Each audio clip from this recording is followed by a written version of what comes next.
Hi വാഴ 2 എന്ന cinema തിയേറ്ററുകളിൽ വലിയ വിജയമാണ് നേടിക്കൊണ്ടിരിക്കുന്നത്. തിയേറ്ററുകളിൽ തരംഗമായി മുന്നോട്ട് പോയിക്കൊണ്ടിരിക്കുന്നു. ഏപ്രിൽ 2-ന് റിലീസ് ചെയ്ത സിനിമ ആദ്യ ദിവസം തന്നെ കേരള ബോക്സ് ഓഫീസിൽ നിന്ന് 5,20,00,000 വേൾഡ് വൈഡ് ബോക്സ് ഓഫീസിൽ നിന്ന് ഫസ്റ്റ് ഡേ 10,50,00,000 നേടിയെടുത്തു. തീർച്ചയായും വലിയൊരു കളക്ഷൻ എന്ന് തന്നെ പറയാം. രണ്ടാം ദിവസമായിട്ടുള്ള ഇന്നലെ ഫസ്റ്റ് ഡേയേക്കാളും വലിയൊരു കളക്ഷനാണ് നേടിയെടുത്തത് എന്നാണ് അറിയാൻ സാധിച്ചിരിക്കുന്നത്. എന്തായാലും സിനിമ വമ്പൻ വിജയമാണ്. 100 കോടി നേടിയെടുക്കും എന്നുള്ളത് തന്നെയാണ് നമ്മളുടെ എല്ലാം പ്രതീക്ഷ. പക്ഷേ ഇതിനിടയിൽ ചിലർ, അതായത് മോഹൻലാൽ ഹേറ്റേഴ്സ് ആയിട്ടുള്ള ചില ആൾക്കാർ സോഷ്യൽ മീഡിയയിൽ കുറച്ച് കാര്യങ്ങൾ പടച്ചുവിടുന്നുണ്ട്. അത് കേട്ട് അത് ശരിയാണ് എന്ന് ചിന്തിക്കുന്ന പല ആൾക്കാരുമുണ്ട്. എന്താണ് വിഷയം എന്ന് ചോദിച്ചു കഴിഞ്ഞാൽ, ദൃശ്യം 3 എന്ന സിനിമ ഏപ്രിൽ 2-നാണ് റിലീസിംഗ് തീരുമാനിച്ചിരുന്നത് മുൻപ്. അതായത് വാഴ റിലീസ് ചെയ്ത അതേ ദിവസം. പിന്നീട് റിലീസിംഗ് മാറ്റുന്നൊരു കാഴ്ച നമ്മൾ കണ്ടു. ജീസസിലെ പ്രശ്നമാണ് അതിനുള്ള പ്രധാനപ്പെട്ട കാരണം. ഇപ്പോൾ വാഴ 2 വമ്പൻ വിജയമായതോടെ മോഹൻലാൽ ഹേറ്റേഴ്സ് ആയിട്ടുള്ള കുറെ ആൾക്കാർ പറയുന്നു, ദൃശ്യം 3 2-ാം തീയതി റിലീസായിരുന്നു എങ്കിൽ ദൃശ്യം 3-യെ വാഴ 2 മലർത്തിയടിച്ചേനെ, ദൃശ്യം 3-യെ തകർത്ത് കളഞ്ഞേനെ വാഴ 2 എന്നുള്ള രീതിയിലാണ് പല ആൾക്കാരും പറയുന്നത്. അതായത് ദൃശ്യം വാഴയോടൊപ്പം റിലീസ് ചെയ്തിരുന്നു എങ്കിൽ ദൃശ്യത്തെ തകർത്ത് കളഞ്ഞേനെ എന്നുള്ളതാണ്. തീർച്ചയായും വാഴ എന്ന സിനിമ മികച്ച സിനിമയാണ്, അതുകൊണ്ട് തന്നെ വമ്പൻ കളക്ഷനും നേടുന്നുണ്ട്. പക്ഷെ ദൃശ്യം വന്നിരുന്നു എങ്കിൽ ദൃശ്യത്തെ തകർത്തേനെ എന്ന് പറയുന്നതിനോട് നമ്മൾക്ക് ഒരു യോജിപ്പുമില്ല. അത് തെറ്റായിട്ടുള്ള ഒരു കാര്യമാണ്. സിനിമയെക്കുറിച്ച് അറിയാത്ത കുറെ ആൾക്കാർ ഇരുന്ന് വിവരക്കേട് വിളിച്ചു പറയുന്നു എന്നുള്ളത് തന്നെയാണ്. ദൃശ്യം 3 മാറ്റിയത് കൊണ്ട് വാഴ 2-ന് അത് വലിയ ഗുണമായി എന്നുള്ളത് സത്യമായിട്ടുള്ള കാര്യമാണ്. നമുക്ക് ഒന്ന് നോക്കാം. ദൃശ്യം 3 ഏപ്രിൽ 2-ന് റിലീസായി എങ്കിൽ വാഴ 2-ന് എത്ര സ്ക്രീൻ കിട്ടുമായിരുന്നു? കേരളത്തിലുള്ള ഭൂരിഭാഗം സ്ക്രീൻസും ദൃശ്യം 3-ക്ക് മാറ്റിവെച്ചിരുന്നു എന്നുള്ളത് നമുക്ക് എല്ലാവർക്കും അറിയാം. ഇപ്പോൾ വാഴ എന്ന സിനിമ 295ഓളം സ്ക്രീനുകളിൽ വന്നിട്ടുണ്ട്. പക്ഷെ ദൃശ്യം ഇറങ്ങിയിരുന്നുവെങ്കിൽ ഇത്രയും സ്ക്രീൻ അവർക്ക് കിട്ടില്ല.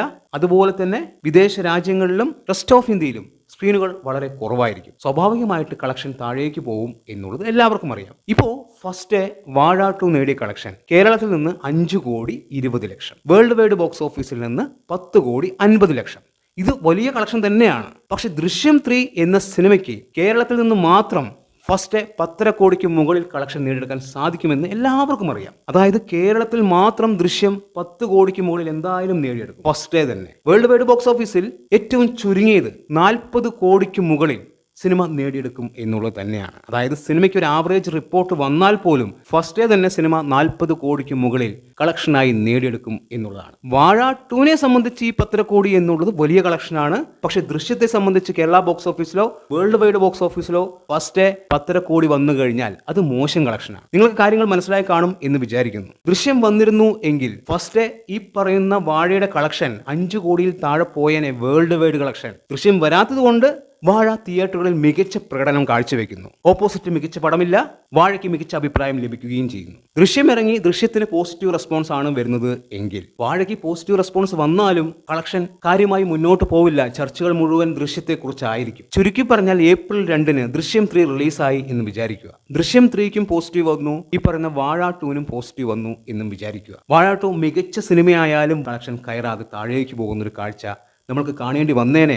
അതൊരു മോശപ്പെട്ട റിലീസ് ഡേറ്റ് ഇന്ന് നമ്മൾ പറഞ്ഞേനെ.